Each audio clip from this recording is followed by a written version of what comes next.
Well, it's going ahead as planned. Donald Trump, as of this afternoon, was finalizing what he's going to unveil tomorrow. It's going to be a major event in the Rose Garden to start around 4 o'clock Eastern time, which is after when the markets close. A big celebration to make America wealthy again. That's what they're describing the event at the White House. For the first time, we're going to learn some details, some specifics about tariff rates, countries, and industries that are going to be targeted as Donald Trump fires this next shot in his global trade war.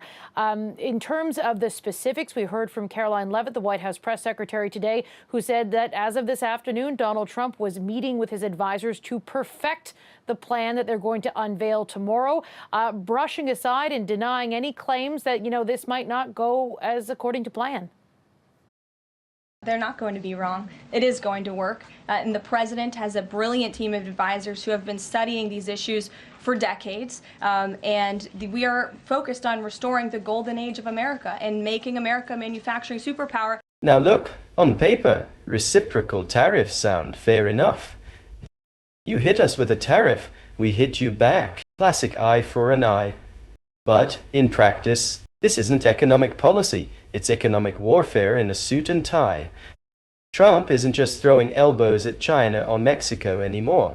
He's going after everyone, including Canada. Yeah, Canada, the neighbor who brings the snacks to the party and leaves their shoes at the door.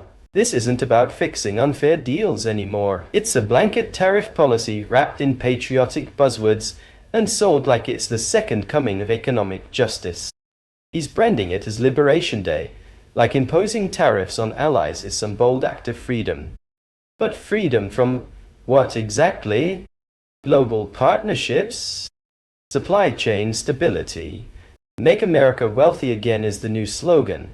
But let's be real, this isn't a serious economic recovery plan. It's campaign theater.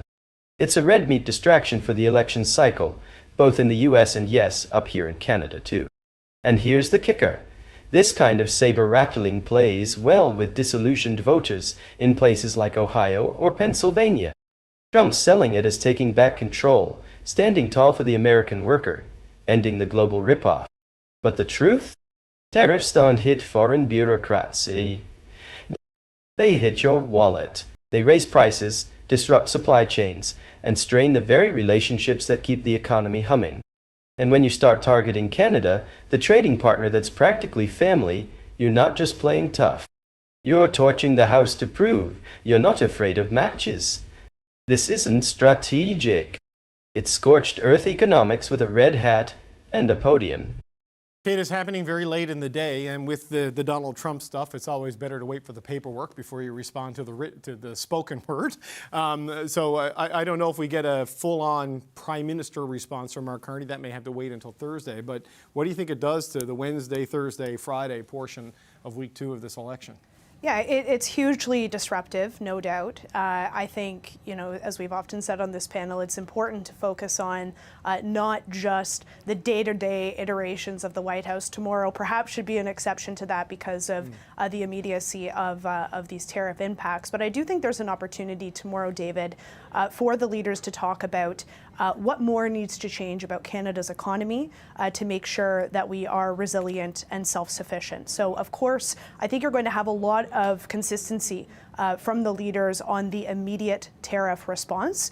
Both the Liberals and the Conservatives, I believe the New Democrats also have talked about retaliatory measures that need to be in place to respond to this. But quickly, I expect the conversation from voters to turn instead to, okay, who has the plan to make us self-reliant and self-sufficient? Some Senate Democrats like Tim Kaine are making moves to shut this circus down by targeting the so-called national emergency Trump declared at the northern border, the legal loophole he's using to justify tariffs on Canada. And let's be clear, this emergency is about as real as a Bigfoot sighting. Left, right, and everyone in between knows it's a political prop, not a policy necessity. But here's where it gets messy. Even if the Senate passes the resolution to end it, it's mostly for show. Why? Because the House is under Republican control, and Speaker Mike Johnson is glued to Trump like a campaign bumper sticker. The odds of this even making it to a vote are next to zero, and if it does, It's already dead in the water. What we're looking at isn't a serious legislative effort, it's a political performance.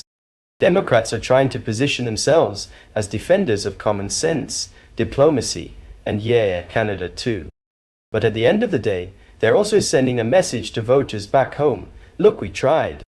Meanwhile, Republicans are playing it safe, either staying silent or giving Trump a standing ovation from the shadows. No one wants to poke the MAGA bear this close to an election. So we end up with another episode of partisan theater. Loud, dramatic, and completely void of progress, while the actual consequences keep piling up for real people on both sides of the border. Michelle, let's start with you. We don't know exactly what's coming tomorrow from Donald Trump, but it's probably not going to be good. Well, what does this do to the already massive Trump presence in this campaign?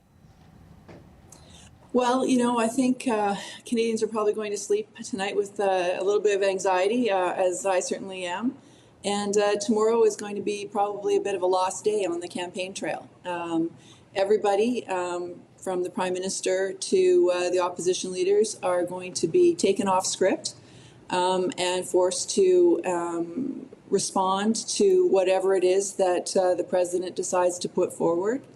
I am skeptical that it's going to go that much lighter on Canada, because let's be honest, any tariff hurts Canadians and hurts Canadian jobs. And so, I think it's another lost day on the campaign where we're going to be focused on a response to another country.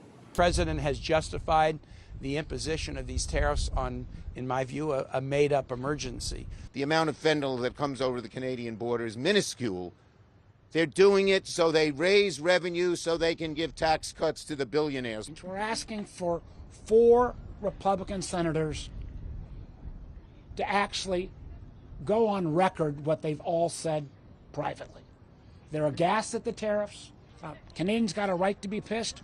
We got a responsibility to step up as bipartisan members of the Senate and say no. All right, now I want to turn it over to you, because your voice in all this matters just as much as what we just unpacked. What do you think about everything we've broken down today? Trump's so-called Liberation Day tariffs, the potential economic fallout, the way Canada's been pulled into this mess, and the political theater playing out on both sides of the border. Does any of this strike you as smart, strategic policy making? Or does it feel more like another round of reckless disruption that's more about headlines than results?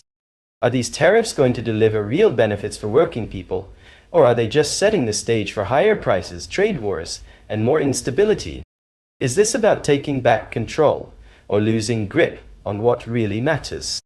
I want to hear your take. Drop your thoughts down in the comments. Seriously, I read them all. Whether you agree, disagree, or just want to vent, I'm always interested in where you stand, especially on issues with stakes this high. Thanks for sticking with me through this full deep dive. If you got something out of it, if it made you think, nod, or even fume, do me a favor. Hit that subscribe button, tap the notification bell so you never miss a breakdown, and share this with someone who needs to hear it. Until next time, stay informed, stay sharp, and stay loud. See you in the next one.